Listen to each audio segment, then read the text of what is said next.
यदि हम जिम्मेदार हैं तो भविष्य आने वाली पीढ़ियों के लिए अच्छा होगा।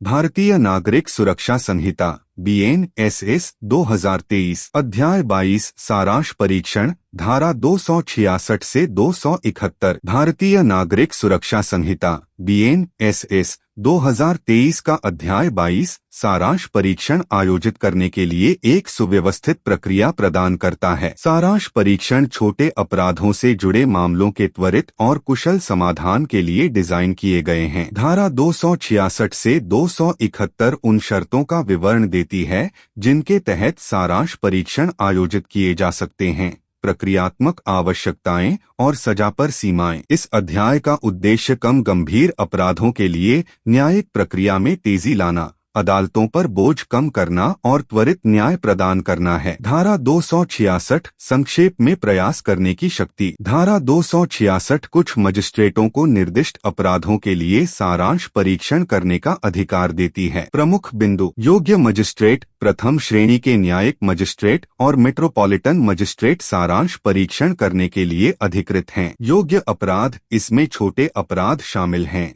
जैसे एक निर्दिष्ट मूल्य के तहत चोरी, साधारण चोट पहुंचाना और कानून द्वारा निर्दिष्ट अन्य छोटे अपराध। यह धारा सुनिश्चित करती है कि केवल योग्य मजिस्ट्रेट ही सारांश परीक्षणों को संभालते हैं और जिन अपराधों पर संक्षेप में विचार किया गया है वे त्वरित कार्यवाही के लिए उपयुक्त हैं। धारा 267 सारांश परीक्षण के लिए प्रक्रिया। धारा 267 सारांश परीक्षणों में अपनाई जाने वाली सरलीकृत प्रक्रिया की रूपरेखा बताती है। प्रमुख बिंदु: सरलीकृत प्रक्रिया गति और दक्षता पर ध्यान केंद्रित करने वाली प्रक्रियाएं नियमित परीक्षणों की तुलना में कम औपचारिक हैं। रिकॉर्ड कीपिंग: कार्यवाही का एक संक्षिप्त रिकॉर्ड बनाए रखा जाता है, लेकिन विस्तृत दस्तावेजीकरण कम से कम किया जाता है। यह अनुभाग सुनिश्चित करता है कि जवाबदेही के लिए बुनियादी रिकॉर्ड बनाए रखते हुए त्वरित समाधान पर ध्यान देने के साथ सारांश परीक्षण कुशलतापूर्वक आयोजित किए जाते हैं। धारा 268 सारांश परीक्षणों में रिकॉर्ड। धारा 268 आदेश देती है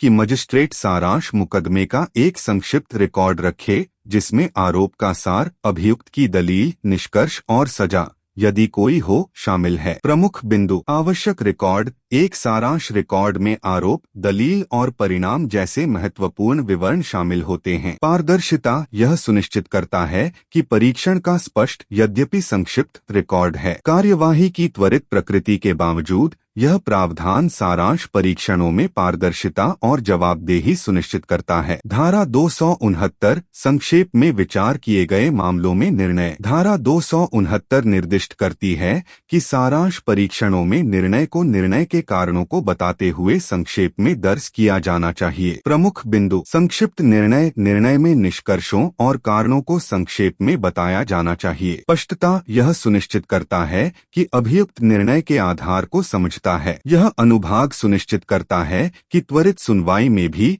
निर्णय स्पष्ट और तर्कसंगत हो, जो इसमें शामिल पक्षों को समाधान और समझ प्रदान करता है। धारा 270 रिकॉर्ड और निर्णय की भाषा। धारा 270 आदेश देती है कि सारांश परीक्षणों में रिकॉर्ड और निर्णय अदालत की भाषा में लिखे जाएं। प्रमुख बिंदु: स्थानीय भाषा सुनिश्चित करता है कि कार्यवाही क्षेत्राधिकार की स्थानीय या आधिकारिक भाषा में प्रलेखित की गई है। अभिगम्यता: रिकॉर्ड को शामिल पक्षों और अन्य संबंधित प्राधिकारियों के लिए सुलभ बनाता है। यह अनुभाग सुनिश्चित करता है कि परीक्षण रिकॉर्ड और निर्णय सभी पक्षों और संबंधित न्यायिक अधिकारियों के लिए सुलभ और समझने योग्य हैं। धारा 271 सारांश परीक्षणों में सजा की सीमा। धारा 271 सारांश परीक्षणों में दी जाने वाली सजा को अधिकतम 3 महीने की कैद, जुर्माना या दोनों तक सीमित करती है। प्रमुख बिंदु: सजा सीमा: यह सुनिश्चित करता है कि सारांश परीक्षणों में वाक्य अत्यधिक कठोर नहीं हैं। आनुपातिक सजा: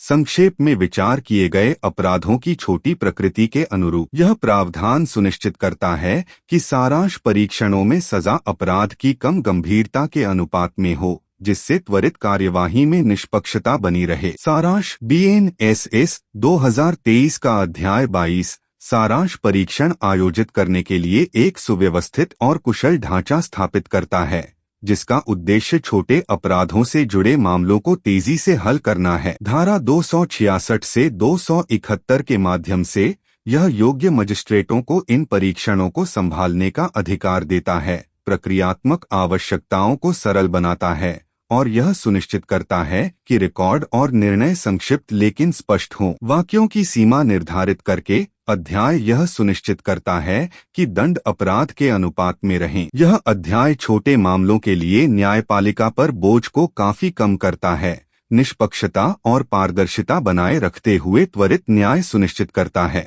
सूचित रहें, आराम से जियो।